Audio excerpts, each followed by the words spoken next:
Choice నువ్వు decide చేసుకోవాలి. మీరు అన్నట్టు ఇప్పుడు పరిటాల హత్య కేసులో మీకేం సంబంధం లేదు, మీరు కొంత బదనాం అయ్యారు, కానీ కొన్ని బదనాం చేశారు. సో కొన్ని సందర్భాల్లో కూడా పోలీసుల మీద విపరీతమైన, మొన్న దిశ ఎన్కౌంటర్ సంబంధించిన అంశంలో మీడియా మొత్తం పోలీసుల వైఫల్యం అని చెప్పి ప్రజల్లో తీవ్రమైన, అటు పోలీస్ శాఖ మీద ఒక బాగా ఒత్తిడి జరిగింది. సజ్జనార్ అప్పుడు చేసిన దాంట్లో ఎన్కౌంటర్లో ప్రజల నుంచి మంచి స్పందన వచ్చింది. సో ఇది ఆ ఒత్తిడి కారణంగానే జరిగి ఉంటుంది అంటారా? దీన్ని ఎట్లా? ఏది ఒత్తిడి కారణంగా ఎన్కౌంటరా? అట్లని నేను అనను, కానీ అంటే ఇది ఎట్లుంటుంది అంటే, ఇప్పుడు ఆయన ఎన్కౌంటర్ ఎందుకు జరిగింది, ఎన్కౌంటరు ఏ పరిస్థితిలో జరిగింది అనేది, ఆ నిందితులు పారిపోతుంటే పోలీసులు కాల్పులు జరపడం, అదంతా దాని గురించి నేను మాట్లాడను. కానీ ఒక్కొక్కసారి ఒక్కొక్క విధంగా సమాజం ప్రవర్తిస్తుంటుంది. మీడియా కూడా అంతే. మీరు మీడియా గురించి కాబట్టి, ఇప్పుడు దిశ చాలా ఘోరమైన కేసు, అది చాలా బాధాకరమైన కేసు. అది అలాంటి దుర్మార్గం ఏ మహిళకు కూడా రాకూడదు, ఏ బిడ్డకు కూడా రాకూడదు. నగరం నడిబొడ్డున జరగడం, ఆ అమ్మాయి పాపం ఆమె తన బాధ తన చెల్లెలతో చెప్పుకోవడం, తన భయాలను చెల్లెలతో పంచుకోవడం, దాని తర్వాత ఆ అమ్మాయిని సడన్గా 4 వ్యక్తులు కిడ్నాప్ చేయడం, అది హైదరాబాద్ పక్కనే, అదే శంషాబాద్లోనే చేయడం, దాని తర్వాత ఆమె వెటర్నరీ డాక్టర్ కావడం, తర్వాత మరుసటి రోజు అత్యంత దారుణమైన పరిస్థితుల్లో అమానవీయంగా అమ్మాయిని కాల్ చేయడం. సో నిజంగా మానవత్వం ఉన్నవాడు కూడా అది చెలించిపోతారు ఆ విషయంలో. అది ఆ రోజు సమాజం స్పందించిన తీరు, మీడియా స్పందించిన తీరు is fine. I could understand that and it's very natural.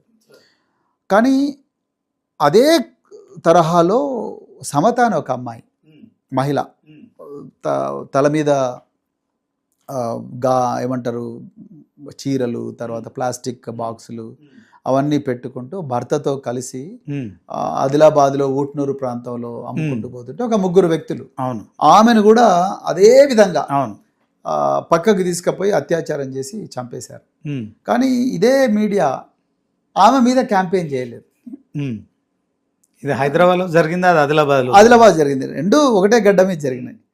కానీ ఇక్కడనేమో ఒక అమ్మాయి వెటర్నరీ డాక్టర్, అక్కడనేమో నిరక్షరాస్యత మహిళ, ఇక్కడనేమో ఒక అగ్రవర్ణాలకు చెందిన మహిళ, అక్కడనేమో ఒక అణిచివేయబడ్డ వర్గాలకు చెందిన మహిళ. అక్కడేమో అది అడవుల్లో జరిగింది, ఇక్కడ నగరం ఆల్మోస్ట్ నడిబొడ్డుననే చెప్పుకోవచ్చు. ఓకే, ఇక్కడ జరిగినంత స్పందన అక్కడ రాలేదు. రైట్. దాని తర్వాత కూడా ఇలాంటి చాలా జరిగినాయి. ఉదాహరణకు మనకు ఈ మధ్య కాలంలో MMTSలో ఒక మహిళ మీద అత్యాచార ప్రయత్నం జరిగింది, నడుస్తున్నారు ఆయన. దాని మీద మీడియా స్పందించిన తీరు, అదేవిధంగా వనపర్తిలో ఆర్ నాగర్ కర్నూల్లో ఒక భార్య, ఒక ఇద్దరు వైఫ్ అండ్ హస్బెండ్ లేకపోతే వాళ్ళిద్దరు ఫ్రెండ్స్, వాళ్ళిద్దరూ దేవుడి దగ్గరికి దర్శనానికి పోయి కూర్చొని సరదాగా కూర్చొని ఉన్నారు. కూర్చుంటే ఒక 4-5 మంది వ్యక్తులు ఆ మహిళ మీద ఘోరంగా అత్యాచారం చేసినారు, భర్తను కట్టేసి. దాని మీద మీడియా ఎక్కడ కూడా క్యాంపెయిన్ చేయలేదు. అంటే నేనేమంటే, సో మీడియా కానీ, లేకపోతే మేధావి వర్గం కానీ, లేకపోతే కవులు, కళాకారులు, కవితలు, పాటలు రాసేవాళ్ళు, వీళ్ళందరూ కూడా ఒక్కొక్కసారి ఒక్కొక్క విధంగా స్పందిస్తున్నారు. సో పోలీసు వాళ్ళు కూడా ఈ ప్రెజర్కు న్యాచురల్గా లోనవుతారు. ఈ స్పందనలో డిఫరెన్స్ ఇంటెన్సివ్గా. ఇప్పుడు ఒక సినిమా యాక్టరు మెట్రో పిల్లర్కు గుద్దుకొని యాక్సిడెంట్కి గురవుతాడు. ఆయన పోయి ఏదో ఒక కార్పొరేట్ హాస్పిటల్ అవ్వడారంటే కదా 100 కెమెరాలు పోతాయి ఆడికి. అంటే సెలబ్రిటీకి ఇచ్చే వాల్యూ సామాన్యులకి ఇవ్వడం. సో సజ్జనార్ చేసిన దాని విషయంలో మీరు సమర్థిస్తారా? దీన్ని ఎట్లా వస్తారు? ఆయన అది ఎదురుకాల్పుల సంఘటన అండి. ఎదురుకాల్పు సజ్జనారు కాదు, అక్కడ పోలీసు వాళ్ళ నుంచి కస్టడీ నుంచి పారిపోయాడు. సజ్జనారు వీళ్ళని చంపండి అని ఆర్డర్ ఇచ్చింటాడని నేను అనుకోవట్లేదు. అంటే అట్లాంటి ఎన్కౌంటర్లు జరిగినప్పుడు ప్రజలు ఆయనను ఒక హీరో లాగా చూశారు. తర్వాత అది ఓకే, దట్స్ క్వైట్ న్యాచురల్. నేనేమంటా అంటే, ఎదురుకాల్పుల సంఘటనలో కమిషనర్లు వీళ్ళను ఇట్లా చంపండి అట్లా చంపండి అవన్నీ నాకు తెలిసి ఏ కమిషనర్ కూడా అట్లా చెప్పాడు. చెప్తే వాళ్ళు జైలుకు పోతారు. మరి అది ఇప్పటికీ ఇంకా విచారణల కోసం అది జరుగుతూనే ఉంటుంది. జరిగిన ఎంతకాలం జరుగుతుంది చూద్దాం.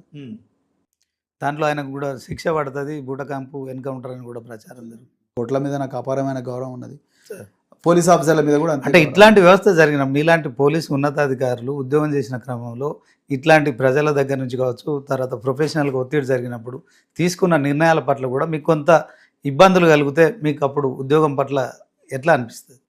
ఇబ్బంది అయితే ప్రొఫెషనల్ హజార్డ్ అండి. అంటే ఒక ఉద్యోగంతో వచ్చే స్వాభావికమైన ప్రమాదాలు ఇవన్నీ. దానికి తట్టుకొనే పోలీసు ఉద్యోగంలోకి వచ్చినాం మేము. మరి నేను జాయిన్ అయిన మొదటి వారంలోనే 11 మంది కానిస్టేబుల్ చచ్చిపోయారు.